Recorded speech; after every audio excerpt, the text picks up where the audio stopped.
Hi అండి అందరికి. ఈ రోజు అయితే నేను నా బేకరీలో ఉన్నానండి. నా బేకరీ అంటే ఇది నా బేకరీ కాదండి, మై బేకరీ అనే పేరుతో మాచర్లలో 2 బ్రాంచులు అయితే ఓపెన్ చేశారండి. బయటకు వచ్చేటప్పుడు మా ఆవిడ కూడా ఎక్కడికి వెళ్తున్నారని అడిగిందండి. నా బేకరీకి వెళ్తున్నానని చెప్పగానే నా బేకరీ ఏంటి, ఎప్పుడు పెట్టారు బేకరీ అని చెప్పేసి ఆశ్చర్యపోయిందండి. ఈ మధ్య కాలంలో టీ దుకాణాలు, బేకరీ దుకాణాలకు విచిత్రమైన పేర్లు పెడుతున్నారు కదండి. ఇంతకీ అసలు విషయం ఏంటంటే, హనీ పాప మా జీవితాల్లోకి వచ్చిన రోజండి. అదే హనీ పాప బర్త్డే అండి. హనీ పాప అదృష్టం ఏంటో గానీ అలా బేకరీలోకి అడుగు పెట్టగానే ఫ్రెష్ గా కేకులు అయితే వచ్చేసాయండి. ఇక ఆలస్యం ఎందుకని రప్పమని ఒక కేక్ అయితే ఆర్డర్ పెట్టేశానండి.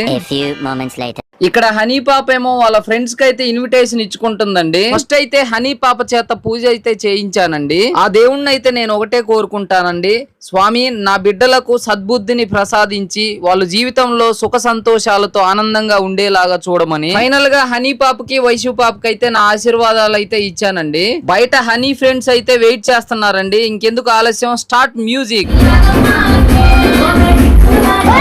అట్లేరా రే, నువ్వు అట్లేరా.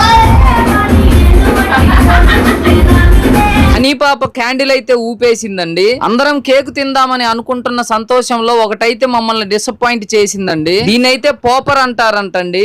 దీన్ని తలకిందులుగా తపస్సు చేసినా కూడా నాకైతే పేర్లేదండి. ఇది మమ్మల్ని ఇంత ఇబ్బంది పెట్టిన దాన్ని మేమైతే అంత ఈజీగా వదలలేదండి. దాన్ని కత్తి పెట్టి చీల్చి ఆపరేషన్ చేసి దాంట్లో ఉన్న పేపర్లన్నీ అయితే మీద చల్లుకున్నాము. అట్లా ఉంటదండి మరి మనతో అయితే. ఫైనల్ గా హనీ పాప అయితే కేక్ కట్ చేసేసిందండి. హనీ పాపకి వాళ్ళ ఫ్రెండ్స్ అయితే మంచి మంచి గిఫ్ట్లు, పెద్ద పెద్ద చాక్లెట్స్ అయితే తీసుకొచ్చారండి. హనీ ఫ్రెండ్స్ ని చూస్తుంటే నాకైతే చాలా ముచ్చటేసిందండి. హనీ పాప వాళ్ళ ఫ్రెండ్స్ మొత్తానికి కేక్ కూడా తినిపించేసింది. మరి హనీ పాపకి అయితే మీ అందరి బ్లెస్సింగ్స్ కూడా ఇవ్వండి. ఆగండి, వీడియో ఎండింగ్ వచ్చింది కదా అని చెప్పేసి స్కిప్ చేసేయి మాకండి. మీ అందమైన శుతిమెత్తని చేత్తో గట్టిగా ఒక లైక్ వేసుకొని అదే చేత్తో సబ్స్క్రైబ్ చేసుకోండి ప్లీజ్.